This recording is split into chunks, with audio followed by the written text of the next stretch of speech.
the July 25, 2025 decision.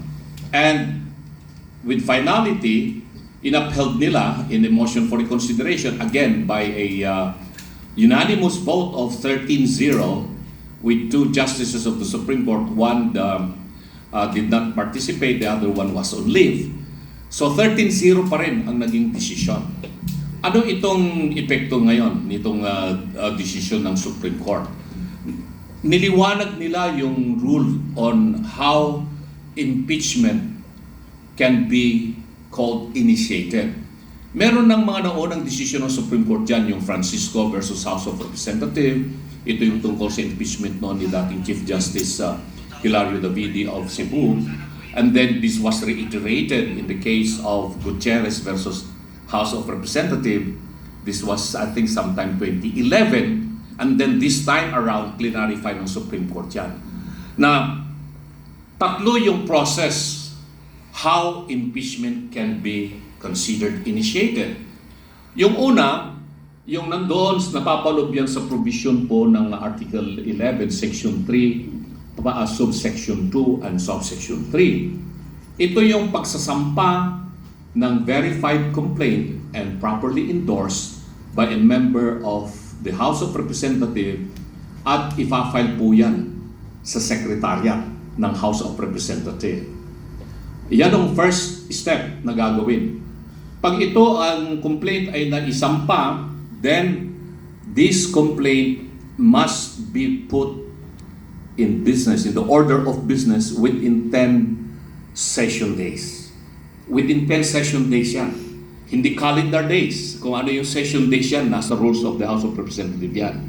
Kasi kung session days nila is Monday to Wednesday ba or Monday to Thursday ba, depende kasi sa tempo ng kanilang ginagawa. Kung minsan maabot sila, session sila hanggang Friday rin. No?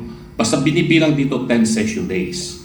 Kailangan maisama sa order of business. Then, pag naisama sa order of business, the matter must be referred to the Committee on Justice within 3 days. Ito yung tinatawag nating 10 days plus 3 days rule. Once na i-refer yan sa Committee on Justice, then the first mode of initiating impeachment is already done. Yan ang first mode of initiation. Yung second mode of initiation, that is provided for under subsection 5 of section 3, article 11. Ito yung tinatawag nating 1/3 of the total membership of the House will endorse the impeachment complaint, verified impeachment complaint. At dito, clarify din ng Supreme Court that even if there are 1/3 total members of the House will endorse the impeachment, still the matter should be forwarded to the Committee on Justice in order to consolidate all the impeachment complaints, kung marami yung impeachment complaints, and to determine kung talagang lahat ng mga 1/3 members of Congress na pumirma at nag-endorse ng complaint ay nabigyan sila ng kopya, nabigyan sila ng mga attachment, nabigyan sila ng mga ebidensya. And this matter now will have to be consolidated by the Committee on Justice, papadala pa rin sa plenary, and then the plenary will forward that immediately to the Senate, which will now undertake trial in the Senate. That is the second mode. Ano itong pangatlo? Sabi ng Supreme Court, ako rin nagulat dito at the first time na at least kahit paano na-clarify. Nagkakaroon pa rin ng pangatlong initiation of impeachment pag yung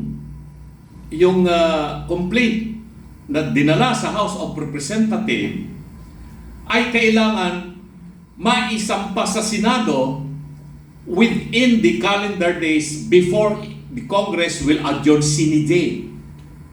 Kailangan maisampa sa Senado. Kahit na nagkaroon na ng total, let's say 1/3 members of the House ang nag-endorse o kaya dinesisyonan sa plenary yung report ng Committee on Justice. But still the matter ay hindi dinala sa Senado at nagkaroon ng adjournment. Sine die, ibig sabihin nun magtatapos na yung termino ng kasalukuyang Kongreso, the matter will still be considered already initiated. Dito malinaw na yung sinabi ng Supreme Court dito na hindi pwedeng itrato lamang itong impeachment na isang political process. Ang sinabi ng Supreme Court, this matter should be treated as a constitutional remedy. It is a constitutional process in order to implement the most significant provision of the Constitution on the accountability of the highest officials of the land. But in doing so, kailangan magkaroon ng compliance of due process of law. Hindi pwedeng basta na lamang i-treat na ganito, parang politika lang ito, may nag-verify na complaint, may nagsampa, may mga inain ng mga affidavit, ebidensya. It's not. The Supreme Court made it very clear kung paano ang paggawa ng impeachment complaint. And with this, alam na natin kung ano ang gagawin natin. Ngayon, nagkakaroon pa ng kalituhan. Dahil meron na nagsampa ng impeachment complaints laban kay VP Sara, di ba? Dalawa na impeachment complaints yung isinampa. At wala pang February 5. Bakit na nila isinampa ito? Ito yung mga tanong na alam ko mamaya ay gusto niyong masagot. No? Pero with that, at least I have given you yung 10 days and 3 days rule at saka yung 1/3 pursuant to the provision of Section 3, Subsection 5 of Article 11 na which is considered to be the more direct process of initiating impeachment. Yung unang mode kasi under the provision of Section 3, Subsection 2 and 3, this is what we call the more deliberative process of initiating impeachment. Committee-driven or committee-directed process pursuant to the provision of the Constitution. Alright, thank you, Attorney Lambino. Ang tinatanong ko lang po ngayon is after the Supreme Court released the final ruling, we have seen some resistance, no, from on the side of some of the legislators, including the Senate President and also some of our congressmen. Ano po yung mga issues, particularly na nire-raise nila against the Supreme Court on this issue? Well, sinasabi nila that the Supreme Court now has overreached yung kanilang mandate in the interpretation of the Constitution na parang pinapakialaman na ng Supreme Court yung exclusive prerogative of the House of Representatives to pass its own rules of proceedings. Hindi po. No, hindi po. Kasi while the House of Representatives has the exclusive power to come up with its own rules of proceedings, whether that is for legislative proceedings or impeachment proceedings, or whatever proceedings that may be undertaken by the Congress or the House of Representatives for that matter, it must do so in compliance with the provision of the Constitution.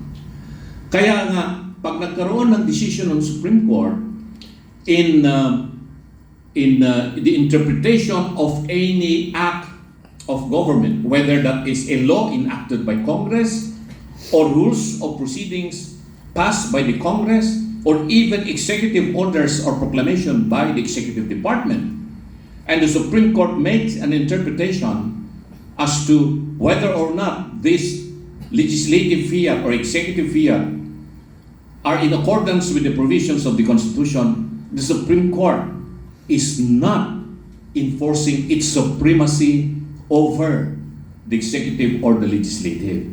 What the Supreme Court is doing is ensuring the supremacy of the Constitution. Yun ang ibig sabihin nun. That is the doctrine of the supremacy of the Constitution. Kaya pag nag-desisyon ang Supreme Court, we have to respect that.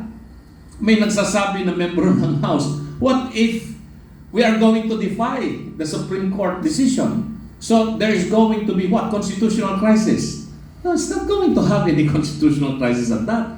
If the House of Representatives will keep on defying itong kanilang decision ng Supreme Court and will insist, then we are no longer governed by laws we are no longer government of laws. Then we become government of men. That is anarchy. Hindi tayo papayag na ganon. At palagay ko ang taong bayan hindi papayag na ganon. Because we are a representative democratic state. And we are always governed by the provisions of the Constitution and by laws. So kailangan sumunod itong mga congressmen sa decision ng Supreme Court. Because as I said, hindi dahil nagkaroon sila ng decision ng Supreme Court ay sinasabi ng Supreme Court na the Supreme Court is supreme over the House or Congress or the Executive. No. The Supreme Court is saying the Constitution is supreme over all acts of government agencies, including the Congress or even the Palace for that matter. Parang, thank you, Attorney Lambino. For me,